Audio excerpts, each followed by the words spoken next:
My name is David Valley, and I am a Korean War veteran, of course. I was born July 23rd, 1931, Where were you born? in New Hampshire, Wow. and I grew up in Massachusetts. Tell me about your family when you were growing up, your parents and your Well, siblings. I grew up during the Depression, and we were not a wealthy family by any means, but I had a good life as a youngster because all my friends were in the same condition we were. Nobody had any money. I went to a private parochial school and got a very good education from Irish nuns, which did well for me the rest of my life. But I was always dissatisfied as a youth. My father had a business, and two of my brothers worked for my father, and I didn't like the life that they had. And so as soon as I graduated from high school, What high school did you graduate? this from Hardwick High School in Massachusetts, Hardwick, Hardwick. In 1949, I graduated, and 2 weeks later, I joined the Army. You enlisted. Enlisted, yes. Of course, there was no war at that time, Right. and I actually signed up to take engineering courses in map making, which I did. And I was all set for a nice, comfortable life in Japan, and went there to join the 7th Division in Sendai, Japan, to be a map maker, mapping the northern islands, the Koreans, where the Russians are, up in that area. But at any rate, the Korean War started, and all of a sudden they needed riflemen, not map makers. So your specialty was map making. How long did you learn about it from the military? Oh, You didn't know anything about map making no. before you I went to joined? military engineering school in Fort Belvoir, Virginia. It's like a 4-month course. Yeah. And there you learn how to make map? Yes, yeah. So how did you come to know the breakout of the Korean War in Japan? Well, as I said, I was on my way to the 7th Division in Sendai Right. when the war broke out, and all of a sudden, all orders were frozen, and then reassignments began. And so I was sent down to join the 19th Regiment of the 24th Division. So tell me, how were you prepared to go to war? I mean, Well, fortunately, I was young and strong. Like some of the other soldiers that I knew were older and not so well off physically, So from that point of view, I was in good shape. But I had been through basic training, and I was an infantry rifleman by basic training. So we stopped in Camp Drake, and they gave us the field equipment, your rifle and your bayonet and a field pack and all that. And they put us on a ship from Sasebo, Japan, and we sailed to Busan. And then we got on trains. And when did you arrive in Busan? on the 19th of July.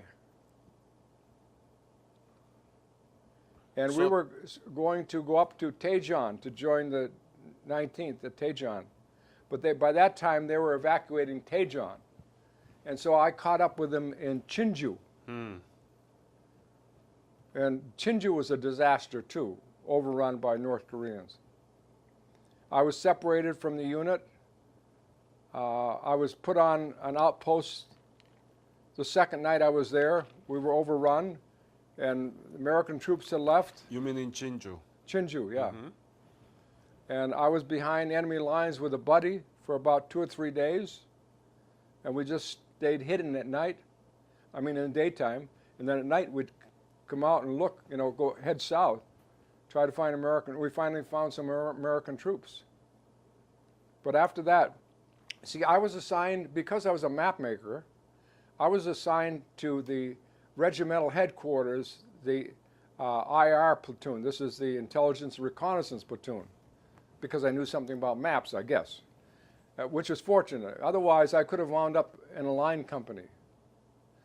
My best buddy that I went to map school with, he was from New Hampshire, and he was assigned to G Company, 19th Regiment.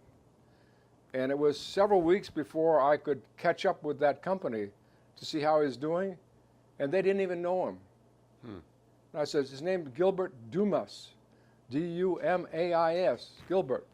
And nobody knew him. So I went to the company clerk, and he said, oh, he was killed August 8th.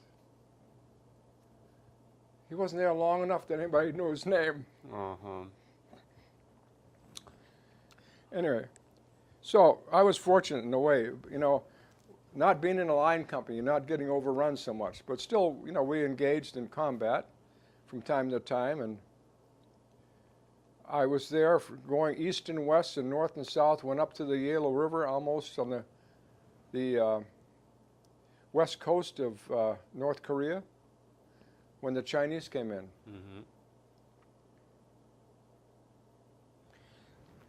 Before we go into the details of your service in northern area, tell me about the situation around Daejeon when you were there to join the 19th Regiment. How was it in the... You know, I have not good memories, but I have some vivid memories. I remember them unloading, because they had some trains running, okay?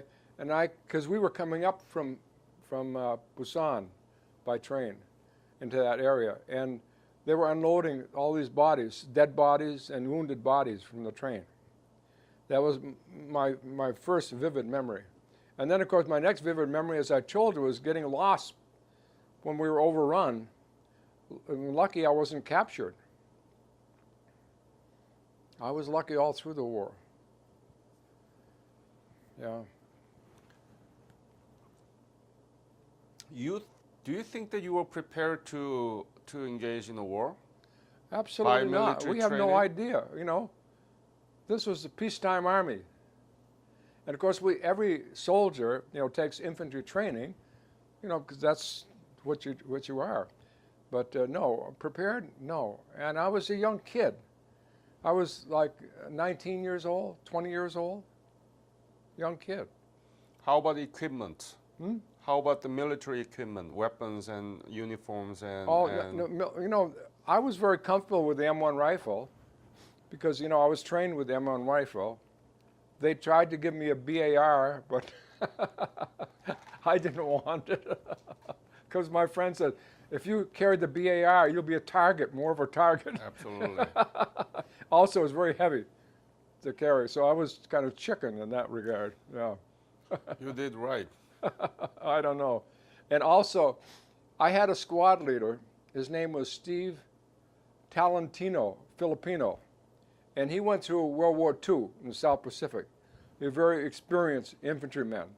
And so he said to me after I was there a couple of days, I didn't know what I was doing. He said, you just follow me.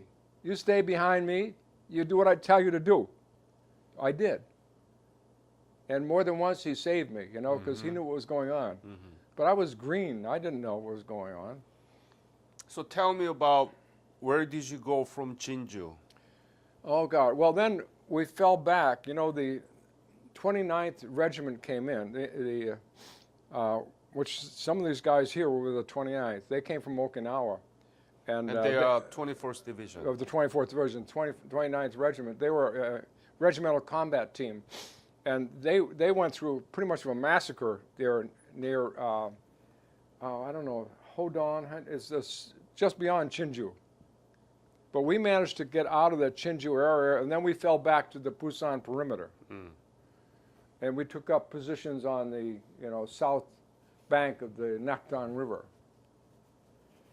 And, you know, I don't have good memories of that, except that every once in a while there'd be an attack, you know, one place or another, but I don't have good memories of that. But I do remember vividly when they said in September, middle of September, we made an invasion in Incheon. And, you know, the war is going to be changed now. And it did change. I mean, we left the perimeter, broke through, the very little resistance, and we had the North Korean army on the run. I mean, really, literally on the run. And they were surrendering by the thousands and thousands. And when we'd capture a unit, we'd strip them We'd take all their clothes off and make sure they had no weapons, you know, and we just send them south. I think a lot of them wound up in, you know, POW camps Yeah. To the south. But God, I can remember miles and miles of naked men walking along the side of the road as we're going up, you know. And every once in a while there'd be a firefight, and we had our tanks support. And this time we had good tanks. In the beginning of the Korean War, we didn't have good tanks, as you know. We just had Sherman tanks, and they were like tin cans against the Russian T-34.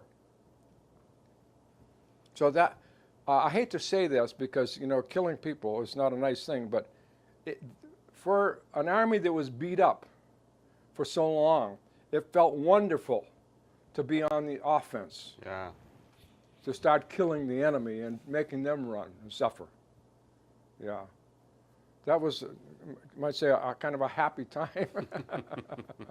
Yeah. Ironically. Yes, yeah. So you went further north, right? Well, that's it. Did you go through Seoul or? We did. We went through Seoul, and also not more than, let's see, that was in, I think, late October or mid-October, perhaps, we went through Seoul. And then we came back through there just about New Year's Day. Mm-hmm. So you went up to Pyongyang or what? Yeah, I went through Pyongyang. Yeah. How was it, Pyongyang battle?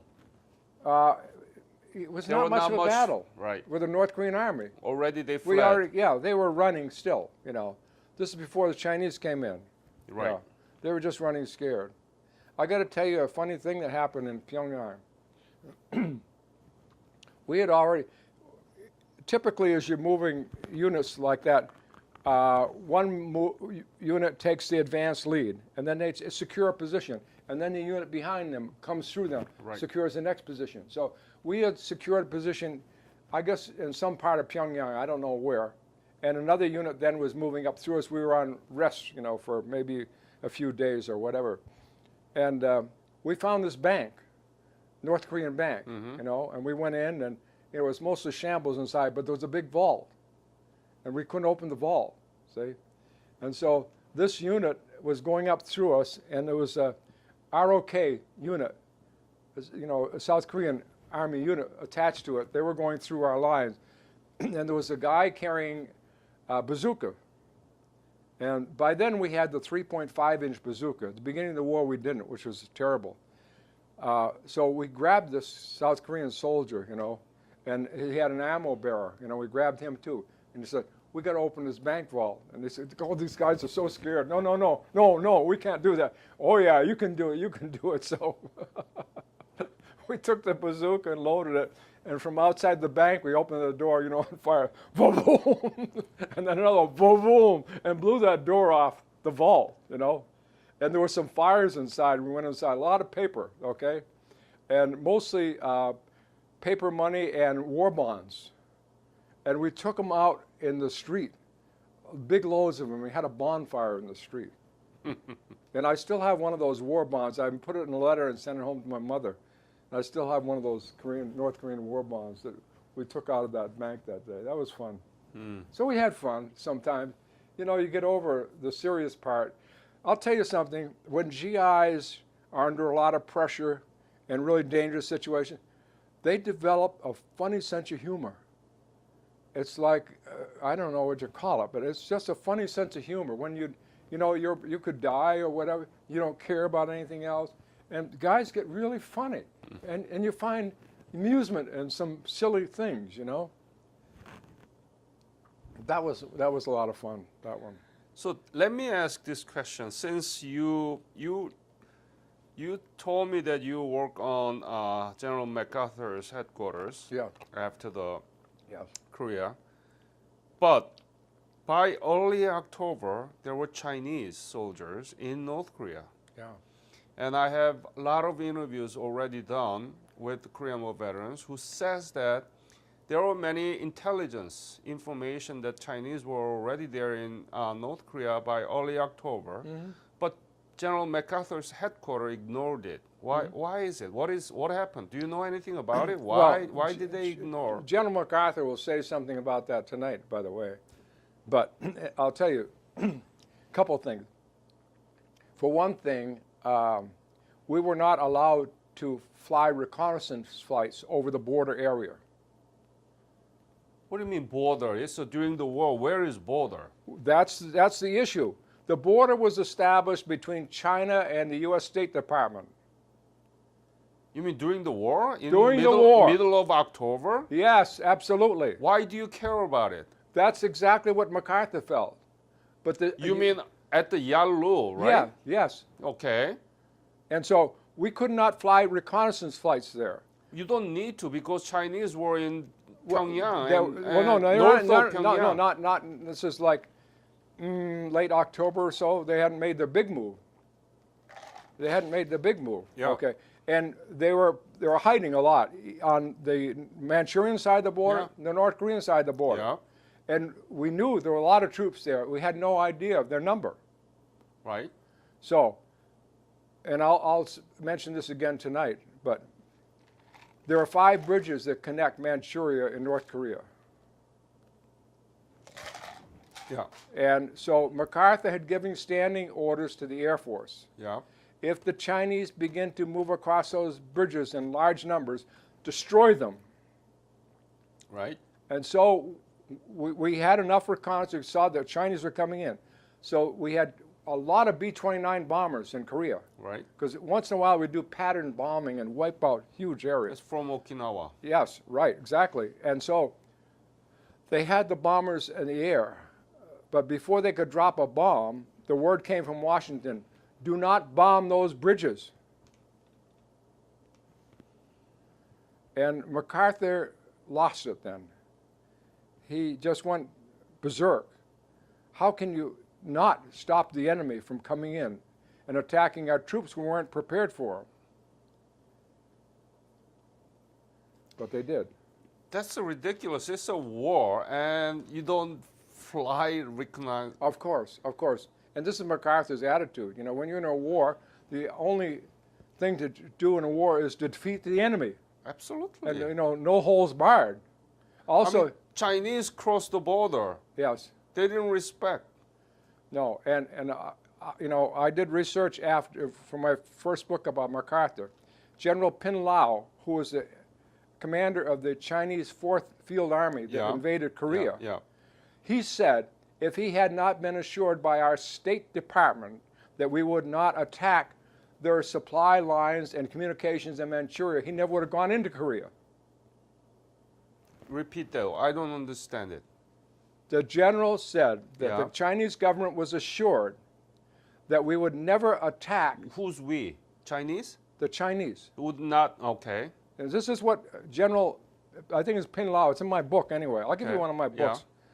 I have some in my car. Anyway, so he said if he had not been assured that we wouldn't attack their supply lines and communications, he never would have put his troops into Korea. And we didn't do that, right? No, because MacArthur wasn't allowed to. Right. And that's why he went crazy. And he kept speaking out against the administration. And then they say, oh, he's just a warmonger. He's going to start World War III. He tried to get Chiang Kai-shek in the war, you know. He's going to use atomic bombs. And because of that, we had a terrible, terrible war in Jangjin-ho. Yeah. Jangjin, chosen few. You saying that MacArthur's headquarters was aware of the Chinese soldiers' presence in North Korea? But nowhere near, didn't know their number. 250,000 came across. And the Chinese were telling our State Department that they have just some troops there to guard the border so we didn't invade Manchuria. That was the cover story. You kidding? It's in the war and you believe in enemies. Yeah, can you imagine that?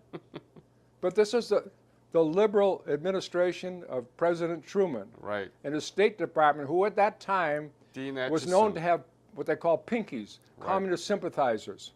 Dean Acheson. Yeah, Yeah. absolutely. Ah, that's... So what happened to you? You went up north of Pyongyang, or you just withdrew from there? No, we went north, within sight of the Yalu River. And then, fortunately, we weren't overrun, but some of our units were. And we got out of there, and then gradually, we'd had this defensive action. Again, one unit would set up a line, and the other unit would go through it, going south, and leapfrogging like this until we moved into South Korea. But I'll tell you something that you won't find written anywhere.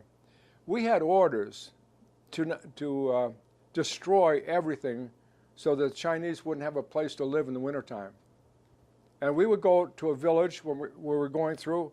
We'd tell the people, clear out, we're going to burn it down. Mm-hmm. Yep. And they'd clear out, and we'd burn it down. These thatched roofs, we'd light them up. I'll tell you how many villages were burned down. And poor people, the refugees, North Korean people, not their fault, the war. But a lot of that went on. I never read about that anywhere, but I saw it happen. Yeah, I heard from the interviews that I did.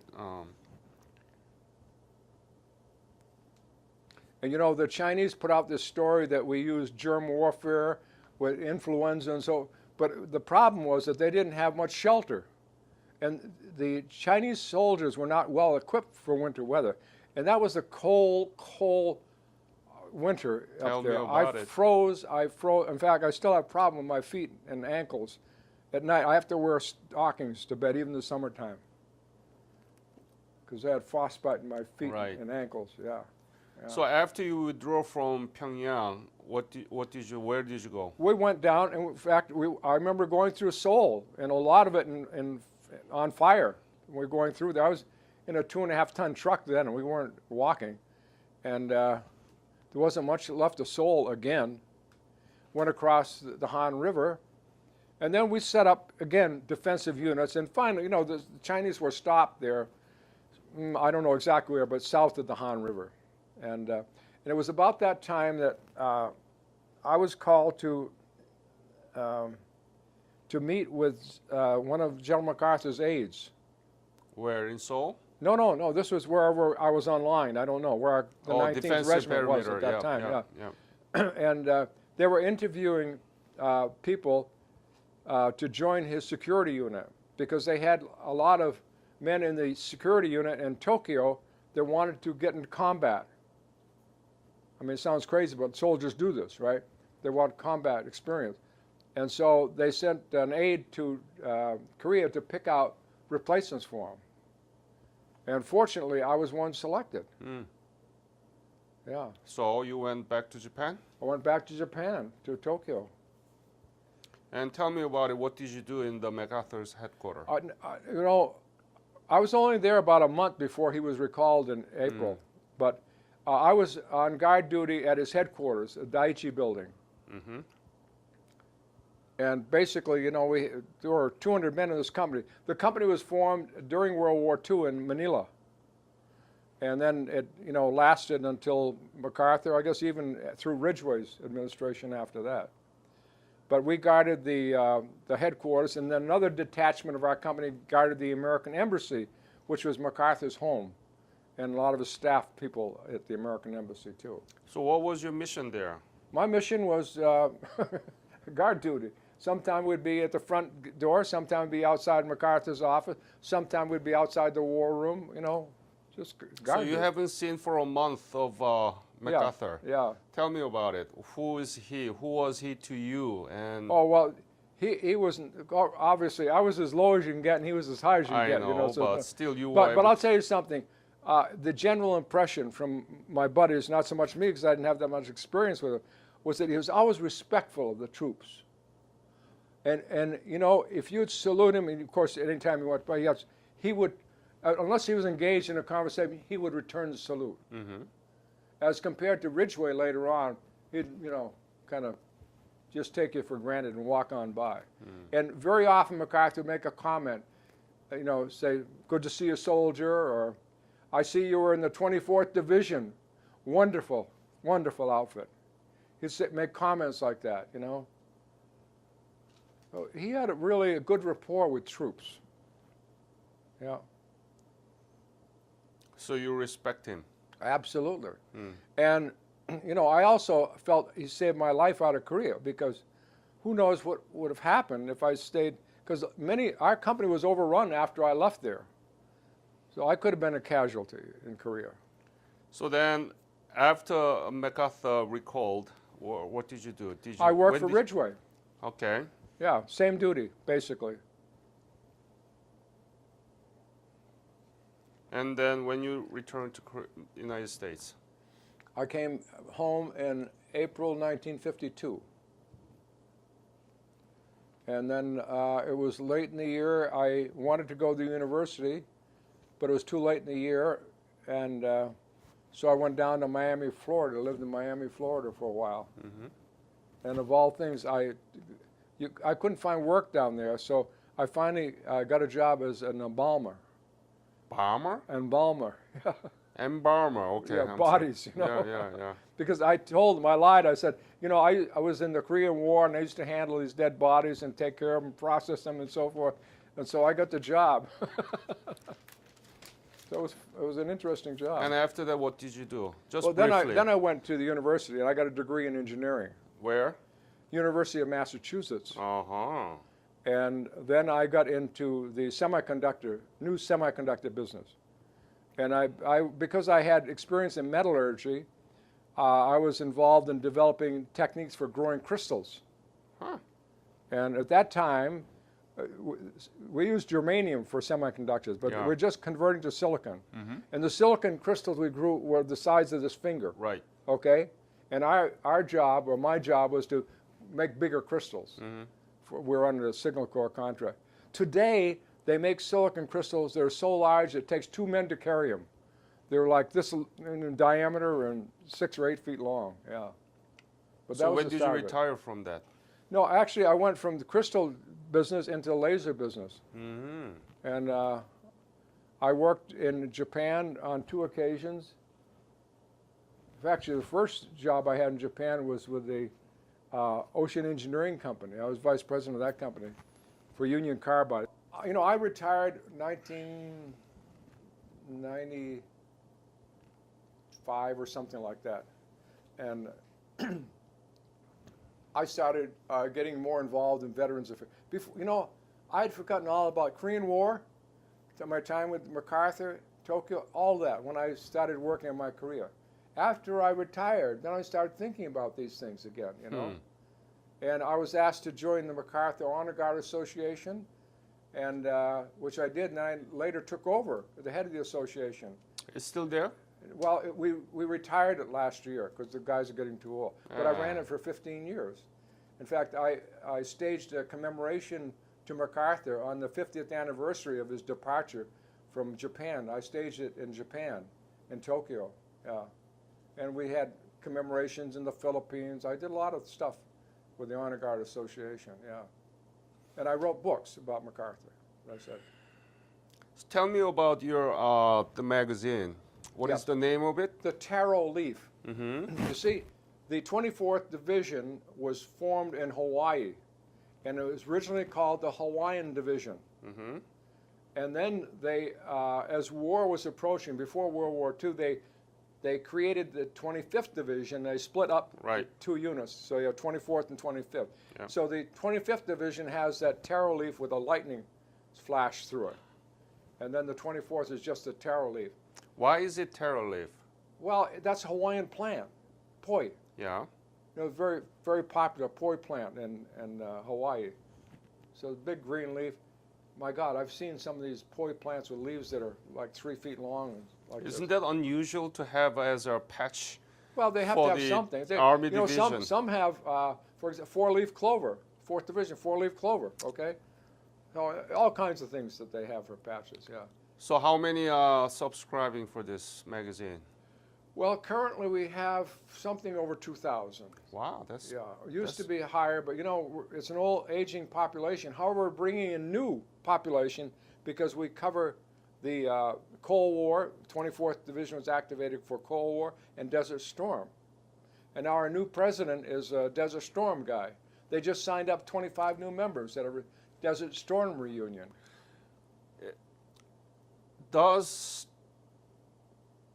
Is 24th Division been to Korea after the war? They left Korea in late 51, as I recall. I wasn't there at the time, and then they went back for duty on Kojido, for a while. Yeah. And then sometime after that, they went back to the States or deactivated, and then they reactivated to go to Europe. So the 21st Division never been back to Korea after the Goje deployment? No, I don't think so. Okay. No. Mm-hmm. No. But as you know, they were the first one into Korea. Yeah. What is Korea to you now? You didn't know anything about Korea before you left, right? For Korea. You know something? I get a lot of criticism from my friend, Dr. Kim. You know, she said, you thought Koreans are just a bunch of peasants, backward country. Right. But we weren't that way. We were advanced civilization for 3,000 or 4,000 years. Yeah. You know, and so now I'm beginning to appreciate Korean history. I read a wonderful book by Pearl S. Buck about the something reed, the bending reed or something. You know, gives a lot of the Korean history and so forth. Paul Buck. Huh? Paul Buck. The author of the book. Pearl Book. Yeah. Pearl Buck. Yeah. Okay. Buck. Pearl Buck. Yeah, wonderful, wonderful. She's, you know, she wrote a lot about China, but this is the Korean book. And anyway, so now, and I did business with Korea for many years. When I was doing business in Japan and living in Japan, I lived in Japan almost 10 years. Mm-hmm. And I'd go to Korea every 2 or 3 months for business over there. And so I watched it develop, you know. My first trip back there was in early 80s, and I was amazed. I hadn't been there since the war. How is this possible? I couldn't believe it. It's like a modern country. And I went to this, my manager in Korea took me to this old folks village south of Seoul somewhere. I don't know the name of it, but anyway, and he said, oh, this is the way it used to be in Korea years ago. I said, never mind years ago. This is all Korea, you know, during the Korean War. This is what everything looked like. You know, these villages with, you know, thatched roof villages and just clay walls and sleeping on the floors and, yeah. Funny thing, when I was in that village, I was walking around my friend and I said, I smell something. And he said, what do you smell? I said, I smell candy, rice candy. Because I had found it when I was in Korea during the war, somewhere in some village. And, you know, I had never smelled that for over 50 years. Rice candy. Yeah. Yacht. I don't know what the name is. It's a yacht. Yeah, yes. And so we looked around, and sure enough, somebody was making this brown rice candy. And Brown rice candy, yes. yeah, and it tastes the same as I remembered it. Is that amazing? Your mind stores those memories like that. Yeah.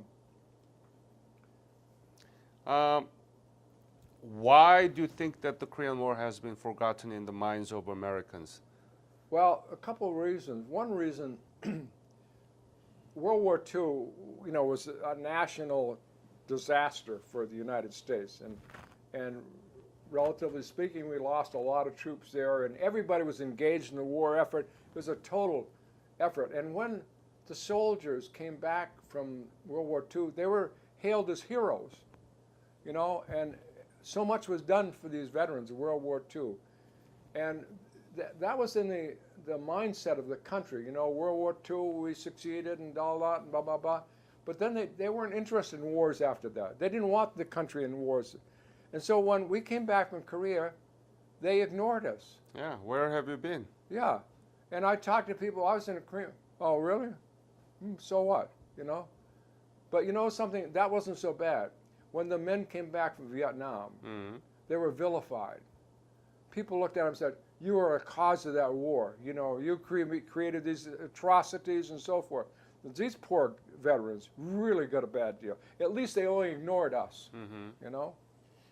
But it's funny, the mindset of the country, you know? What do you think is the legacy of the Korean War and the Korean War veterans? Well, I'll tell you what the legacy is the legacy is just look at the comparison between North Korea and South Korea.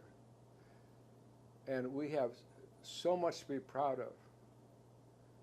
Because rare in history do wars, you know, create such a reversal and such a dramatic conclusion as that.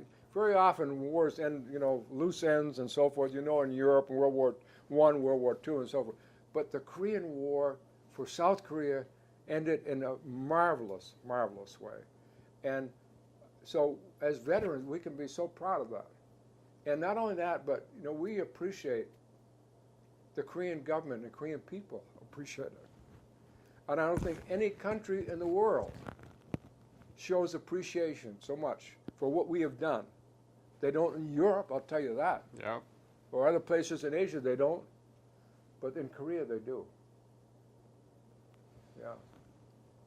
I'm so glad to meet you here and many of your members, the West Coast Reunion Division. And I know that you're going to have an annual convention in September. Yes. In Fort Benning, Georgia. Yes. We would like to be there. My foundation wants to be there and to do more interviews. I'm of sure the you're Korean War welcome. veteran. Can I tell you a little story? Sure. This is a story of why I don't like kimchi. Tell me. We were running. This is from the Chinese were after us, okay, running, okay? And so we had established some position on these low hills, but we had gone out on patrol. And then it was obviously, we were in trouble. So we took off. It was probably 2 squads of men. We took off and we're running back to our position on these low hills and through a village. And I'm running along and all of a sudden, bang! Oh my God, I've been shot or something, And I fell down, and then, oh, my leg, it hurt. I thought I'd been shot in the leg, And then I could smell this ugly smell. And what I had stepped in a kimchi pot that was buried in the ground, okay? And it really hurt because I, banged my knee and so forth. And I up to my knee, like in old kimchi, rotten kimchi. So anyway, fine, I get my wits about me, and so I start going back to my line. And so everybody's already back except me, And so I'm coming up, this hill, and I can hear one of the guys say, "I can smell a gook." And I said, no, don't shoot, it's me. It's me. So anyway, I got back to the troops, and then we were busy running again, and I couldn't do anything, and I had this wet leg, and it finally dried, and then it got so sore.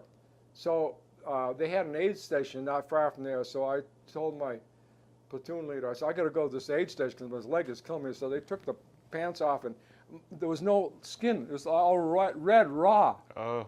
Yeah, and so they wiped it off and put something on it and so forth. And I said to the doctor, I said, do I get a Purple Heart for this? And he said, what, for kimchi? He said, no, but if you go to the mess hall, you might get some potatoes to go with it. So that's my kimchi story. I don't like kimchi so much anymore. Yeah. David, so nice meeting you here in Laughlin for the reunion of 21st Division, your members. And thank you for introducing me to here. And Yes. I am having very good time. Good. I meet many good people, and we thank for them for Good. their fight, because we are here now, 13th largest economy in the world, Right. most substantive democracy, and we were not able to do it Yeah. without you. We did it, but based on your foundation. Right. So I Yes. want to thank you, and Yes. I look forward to meeting more of your members. I hope so.